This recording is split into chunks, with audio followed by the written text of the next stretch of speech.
Bueno, continuando con nuestro club de lectura, estamos con las obras de S.S. Van Dyne, el caso de los asesinatos del obispo.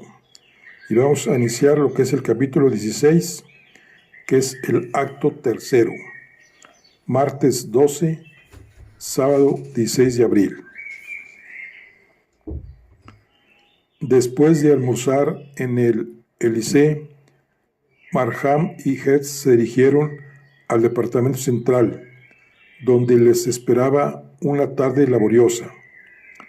El trabajo rutinario de Markham se había acumulado, y el sargento, ahora a cargo del caso Spriggs, además del de Robin, tenía que mantener en marcha el mecanismo de ambos, coordinar todos los informes, contestar a las innumerables preguntas de sus superiores y tratar de satisfacer la voracidad de un ejército de reporteros.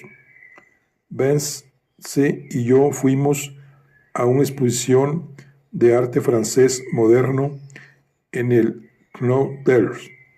Tomamos el té en el St. Regis y nos encontramos con Markham en el Estudi Besant a la hora de la cena. Hertz y el inspector Morán se reunieron a las 8:30 para celebrar una conferencia oficiosa, la cual, aunque se prolongó hasta cerca de medianoche, no dio muchos frutos. Tampoco el día siguiente nos trajo otra cosa que desaliento. El informe del capitán Dubois establecía que el revólver que Hertz le había entregado no presentaba impresiones digitales. El capitán Haldeor identificó el arma como la misma utilizada en el asesinato de Spriggs, lo cual solo vino a afirmar nuestras propias conclusiones. El hombre encargado de vigilar la entrada de atrás de la casa de Drucker pasó una noche sin acontecimientos. Nadie había salido o entrado de la casa. A las 11 todas las habitaciones parecían oscuras. Tampoco se oyó ruido alguno en la casa hasta la mañana, cuando la cocinera inició sus tareas domésticas. La señora Drucker había aparecido en el jardín poco después de las 8 y a las 9:30 Drucker salió por la puerta principal y se fue al parque, donde estuvo sentado leyendo durante 2 horas. Pasaron 2 días. Se estableció vigilancia en la casa de Hilar y lo mismo se hizo con Pardé. También se apostó un hombre todas las noches bajo los sauces que estaban detrás de la casa de Drucker, pero no ocurrió nada extraordinario, y a pesar de la incesante actividad del sargento, todos los caminos que habían ofrecido alguna esperanza en la investigación parecían haberse cerrado automáticamente. Tanto Head como Markham estaban profundamente abatidos. Los periódicos gastaban a costa de ellos su chillona retórica, y la incapacidad de la policía y del fiscal para realizar algún progreso en el misterio de los 2 espectaculares asesinatos iba degenerando rápidamente en un escándalo político. Vance visitó al profesor Dillard y discutió con él el caso en líneas generales. También pasó una hora con Arneson el jueves por la tarde, en la esperanza de que el desarrollo de la fórmula propuesta diera a luz algún detalle que pudiera ser utilizado como punto de partida a la especulación. Pero la entrevista no le dejó satisfecho y se quejó de que Arneson no se había mostrado franco con él. 2 veces había ido al Manhattan Chess Club con la intención de inducir a Pardé a hablar del asunto, pero en ambas ocasiones chocó con una cortesía tibia y reticente. Observé que no había hecho esfuerzo alguno para ver a la señora Drucker o a su hijo, y cuando le pregunté el motivo me contestó: la verdad, no puedo salir de ninguno de los dos. Cada uno de ellos está haciendo su juego y ambos se hallan completamente atemorizados. Hasta que no poseamos una evidencia, el interrogatorio de nuevo sería más perjudicial que beneficioso. Esta evidencia iba a producirse al día siguiente mismo y de forma inesperada, señalando el principio de la última fase de nuestra investigación, una fase pletórica de tal siniestra y torturadora tragedia, de inexpresable horror, de tal crueldad y monstruoso humorismo, que todavía ahora que han pasado los años, al revisar estas memorias, me cuesta creer que los hechos no fuesen, después de todo, sino una grotesca pesadilla. El viernes por la tarde, Marjan, presa de la desesperación, nos citó para otra conferencia. Arneson solicitó nuestra venia para concurrir a ella y a las 4 nos reunimos todos, incluso el inspector Moral, en la oficina del fiscal situada en el viejo edificio de los tribunales. Arneson estuvo, contra su costumbre, silencioso durante la discusión y ni una sola vez se permitió una de sus bromas habituales. Escuchó atentamente todo lo que se dijo y pareció querer esquivar el dar su opinión, aun cuando Vance le invitó a hacerlo. Haría tal vez media hora que estábamos conferenciando cuando Swaker entró calladamente y dejó un memorándum sobre el escritorio del fiscal. Marjan lo miró y frunció el ceño. Un momento después puso sus iniciales en 2 hojas impresas y se las extendió a Swaker. Llénelas enseguida y entrégueselas a Ben. Ben, el coronel Benjamin Hanlon, oficial a cargo de la división de detectives adscrita a la oficina del fiscal. Nota del traductor.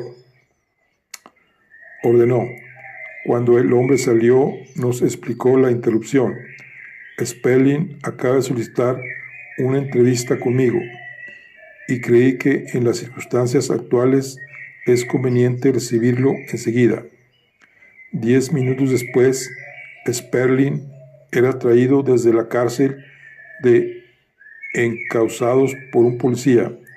Saludó a Marjan con amistosa sonrisa e hizo a Vance una inclinación de cabeza y una fría reverencia a Arneson, cuya presencia pareció sorprenderle y desconcertarle a un tiempo.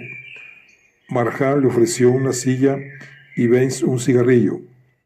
«Desea hablar con usted, señor Marjan», comenzó un tanto tímidamente. «Diálogo que puede ser interés.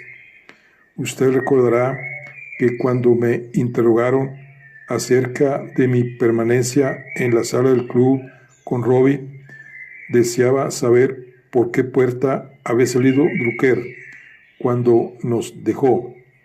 Entonces le dije que no lo había observado, que tan solo recordaba haberlo visto salir por la puerta del sótano.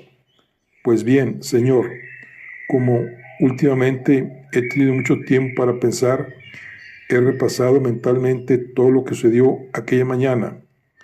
No sé exactamente cómo explicarlo, pero ahora todo me parece muy claro. Algunas impresiones, si así puedo llamarlas, han acudido a mi memoria. Hizo una pausa y bajó la vista al suelo. Luego, levantando la cabeza, prosiguió. Una de esas impresiones se relaciona con el señor Drucker, y es por eso que pedí hablar con usted. esta misma tarde, es decir, me imaginé que estaba otra vez en la sala del club, hablando con Robin, y de pronto pasó por mi mente la imagen de la ventana posterior. Recordé que cuando miré por la ventana aquella mañana para ver qué tiempo hacía para mi viaje, vi al señor Drucker sentado en la glorieta que hay detrás de la casa. ¿A qué hora eso? ¿A qué hora era eso?, exigió Markham bruscamente. Solo pocos segundos antes de salir para tomar mi tren.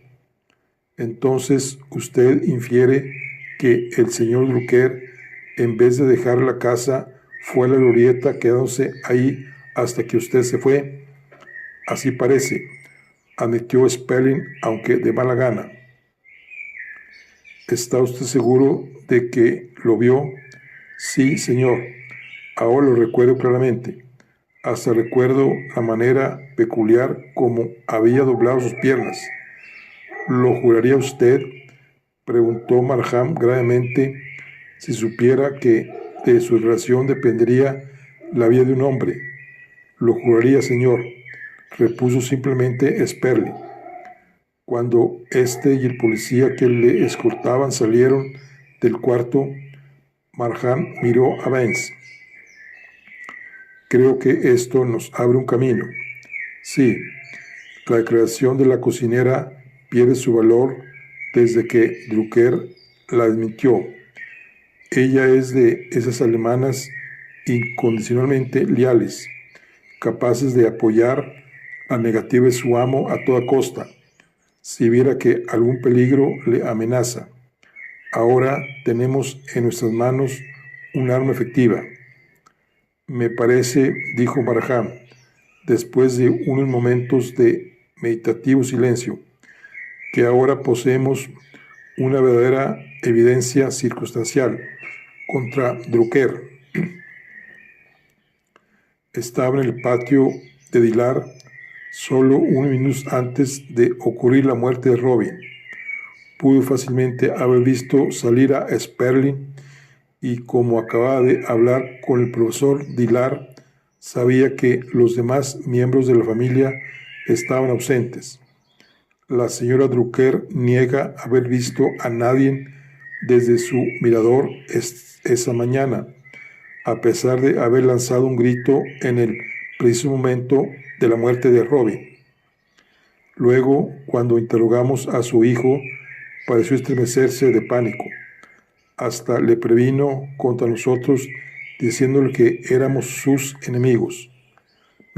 Mi parecer es que ella vio a Drucker volver a casa inmediatamente después de que el cuerpo de Robin fue colocado en el campo de tiro. Drucker no estaba en su cuarto a la hora en que Spring fue asesinado, y tanto él como su madre pusieron el mayor empeño en ocultarlo. Siempre que hemos tratado de abordar el asunto de los asesinatos, él se ha salido de sus casillas y ha tratado de ridiculizar la idea de que hubiera relación entre ambos casos. Realmente, muchos de sus actos me parecen sospechosos. Además, sabemos que es un anormal, un descentrado, y que es dado a los juegos infantiles. Es muy posible, en vista de lo que nos dijo el doctor Barsted, que Drucker haya confundido en su mente la fantasía con la realidad y haya perpetrado esos crímenes en un momento de fugaz locura. La fórmula del tensor no solo le es familiar, sino que hasta pudo haber asociado con una manera insana con Spriggs como resultado de la discusión que tuvieron a su respecto y Arneson. En cuanto a las notas del obispo, pueden formar parte de la fantasía de estos juegos versánicos. Todos los niños necesitan un público que les aplauda cuando inventan un nuevo juego. Su elección de la palabra obispo fue probablemente el resultado de su interés por el ajedrez, una rúbrica humorística inventada para confundir. Abona esta suposición el hecho de haber aparecido el alfil en la puerta del cuarto de su madre. Él pudo temer que ella le hubiera visto esa mañana y trató de reducirla a silencio de ese modo, sin necesidad de declarar abiertamente su culpabilidad. Pudo también fácilmente haber dado un portazo en el porche desde adentro, para lo cual no necesitaba llave, dando así la impresión de que el portador del alfil había entrado y salido por la puerta trasera. Más aún, pudo ser muy sencillo para él sustraer el alfil de la biblioteca de Dilar la noche en que estuvo analizando el juego de Pardé.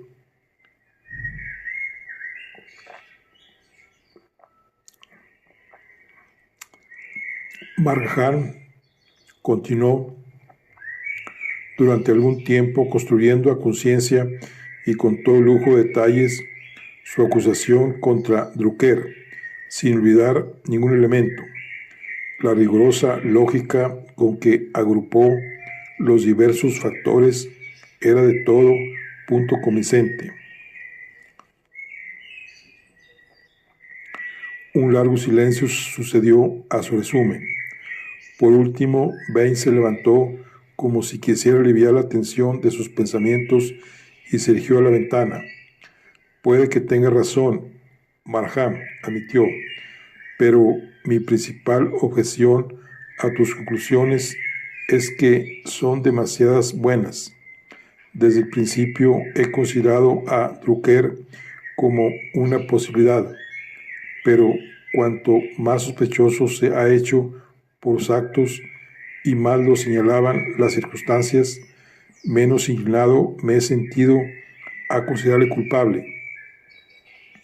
El cerebro que tramó estos abominables asesinatos es demasiado astuto, demasiado malvado y sutil para dejarse envolver en una red de evidencias circunstanciales como la que tú acabas de tejer en torno a Drucker. Este posee una mentalidad asombrosa.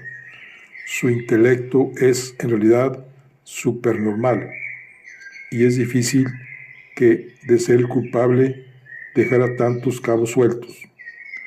La ley, repuso Marjan acervadamente, no puede rechazar una prueba solo porque ésta parezca demasiado convincente. Por otra parte, continuó Baines, sin considerar el comentario, es evidente que Drucker, aún no siendo el culpable, sabe algo que tiene una relación directa y vital con el caso. Y mi humilde opinión es que debemos tratar de obtener de él ese algo. El testimonio de Sperling es un buen motivo para ello. El señor Arneson, ¿cuál es su parecer? No tengo parecer, contestó el hombre. Soy un espectador desinteresado y sin embargo lamentaría ver al pobre Adolfo en una vil prisión. Aunque no lo declarase, era evidente que estaba de acuerdo con Baines. Head pensó, de acuerdo con su manera de ser, que se imponía a la acción inmediata. Si él tiene algo que decir, expresó, lo dirá en cuando lo encerremos. Es una situación difícil, interpuso el inspector Morán con voz suave.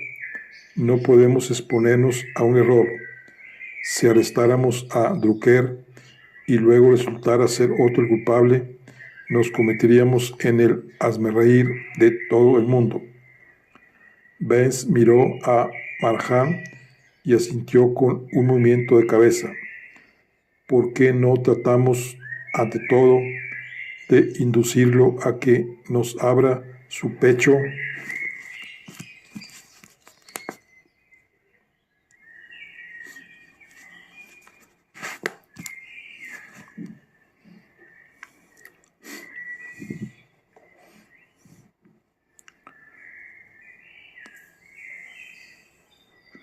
Tú podrías amenazarlo con una orden de prisión a manera de acicate moral, y si aún se muestra reticente y esquivo, poner los billetes y dejar que el bravo sargento lo conduzca a la Bastilla. Marjan se puso a tamborilear en el escritorio, la cabeza nimbada por el humo de su cigarro. Por último, su rostro acusó determinación y se volvió a Hetz. Tráigame aquí a Drucker, mañana a las 9 de la mañana. Será conveniente que vaya con el coche celular y una orden de arresto ficticia, para el caso de que se resista, dijo con determinación. Entonces descubriremos lo que él oculta y obraremos en consecuencia. La conferencia se dio por terminada inmediatamente. Era más de las 5 cuando Marjan, Vance y yo salimos en dirección al Stuyvesant Club. Dejamos a Arneson en la estación del Metropolitano, donde se despidió de nosotros sin pronunciar palabra. Su gárrulo cinismo parecía haberse hartado de él. Después de comer, como Marjan confesara estar muy cansado, Vance y yo fuimos al Metropolitan a oír a Geraldine Farrar en Loisé. Loisé era, entre las óperas modernas, la predilecta de Vance, pero prefería mucho más a Mary Garden que a la Farrar en el papel protagonista. Bueno, nota del traductor. A la mañana siguiente amaneció oscura y lluviosa. Currieños llamó a las 7:30, pues Vance tenía el propósito de estar presente en la conferencia con Drucker, y a las 8 nos desayunábamos en la biblioteca ante un fuego chisporreante. Cuando salimos, la aglomeración del tránsito en el centro de la ciudad nos hizo perder tiempo, y aunque eran las 9:15 cuando llegamos a la oficina del fiscal, no habían llegado aún Drucker y Hetz. Ben se acomodó en un mohido sillón y encendió un cigarrillo. Me siento como un gamo esta mañana, observó. Si Drucker nos cuenta su historia, y esta es la que yo creo, conoceremos la combinación de la cerradura. Acaba apenas de pronunciar esas palabras cuando Hetz irrumpió en la oficina y, enfrentándose con Marjan sin decir una palabra de saludo, levantó ambos brazos y los dejó caer en un gesto de desesperada resignación. Bueno, señor, esta mañana no vamos a interrogar a Drucker, ni esta mañana ni nunca. Lanzó. Anoche cayó desde lo alto del murallón del Riverside Park, cerca de su casa, y se desnucó. No fue encontrado hasta las 7 de la mañana. Su cuerpo está ahora en la morgue. Qué bonita perspectiva. Y se hundió en un sillón con aire de desaliento. Marjan lo miró como si no pudiera dar crédito a sus oídos. ¿Está usted seguro?, preguntó con tono de alarma. Llegué al parque antes de que se llevaran el cadáver. Uno de los hombres de la seccional me telefonó en el momento que yo me iba de la oficina, de modo que me quedé por ahí y recopilé todos los datos que pude. ¿Qué descubrió usted? Marjan luchaba contra un abrumador sentimiento de desesperanza. No había mucho que descubrir. Unos chiquillos encontraron el cadáver a las 7 de la mañana. Como es sábado, había muchos muchachos por ahí. Los hombres de la seccional se fueron corriendo y llamaron al médico forense. Este dijo que Drucker debió haber caído del murallón a eso de las 10 de la noche y que su muerte fue instantánea.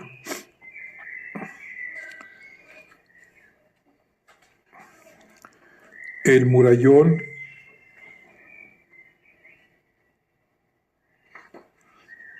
en ese lugar,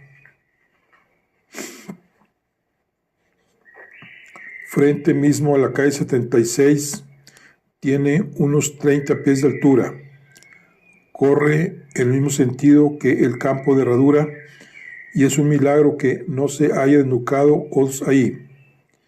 Los chicos están siempre caminando por encima de él. ¿Le han dado la noticia a la señora Drucker? No. Les dije que yo me encargaría de hacerlo, pero después pensé que era mejor venir primero aquí y ver qué decidían ustedes. Marjan se echó atrás con un gesto de abatimiento. No veo que podamos hacer gran cosa. Quizá convendría, sugirió Baines, informar a Arneson. Probablemente sea él quien debe hacerse cargo de los funerales. Palabra de honor. Marjan, empiezo a creer que este caso no es más que una pesadilla.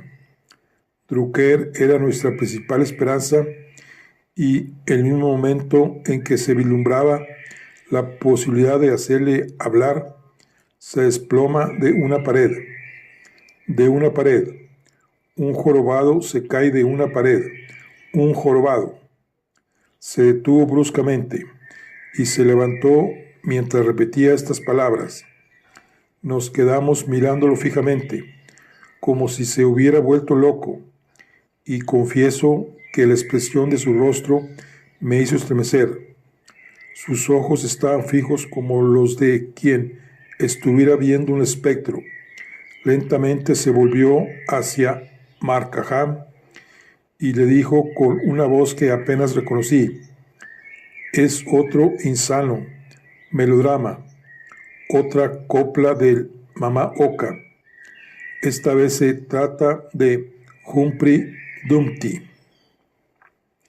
El abrumador silencio que siguió fue roto por una risotada del sargento. Eso es abultar las cosas. No, señor Baines.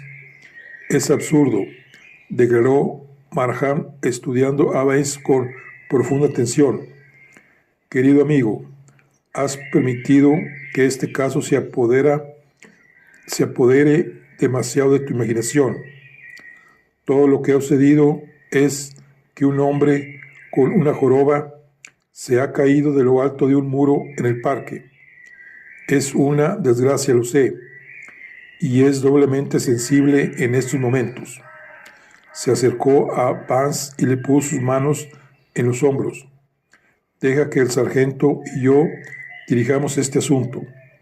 Nosotros ya estamos acostumbrados a estas cosas. Te convendría hacer un viaje y tomarte un buen descanso. ¿Por qué no te vas a Europa como sueles hacer en la primavera? Bueno. Ben suspiró y sonrió con cansancio. La brisa marina me haría muchísimo bien y todo lo demás. Volviéndome a la normalidad. Restaurar las ruinas de lo que fue un gran cerebro. Desisto. El tercer acto de esta horrible tragedia se está desarrollando casi ante los ojos de ustedes y ustedes apartan tranquilamente la mirada. Tu imaginación puede más que tu voluntad, repuso Marjan con la paciencia que inspira un profundo afecto. No te preocupes más de este asunto y vente a cenar conmigo esta noche. Entonces volveremos a hablar. En ese momento, Swaker asomó la cabeza y le habló al sargento. Keenan, el de Walls, está aquí y quiere verlo. Marjan dio unos pasos. Oh, Dios mío, tráigalo. Keenan entró, saludó alegremente con la mano y le alargó al sargento una carta. Otro billet docs recibido esta mañana. ¿Qué premio voy a tener por mi generosidad? Head abrió la carta mientras todos los demás clavamos los ojos en ella. Enseguida reconocí el papel y los caracteres Elite en desvaída tinta azul. La nota decía: Humpty Dumpty se sentó en una pared. Humpty Dumpty se cayó. Ni el séquito ni los caballos del rey podrán hacer a Humpty Dumpty otra vez. Seguía la siniestra firma en mayúsculas: el obispo. Bueno, pues aquí ya se está poniendo interesante la cosa. Ya se murió, digamos, el jorobado, este genio de las matemáticas. A ver cómo reacciona la mamá. Bueno, aquí concluimos lo que es la charla del día de hoy. Nos vemos en la siguiente. Hasta luego.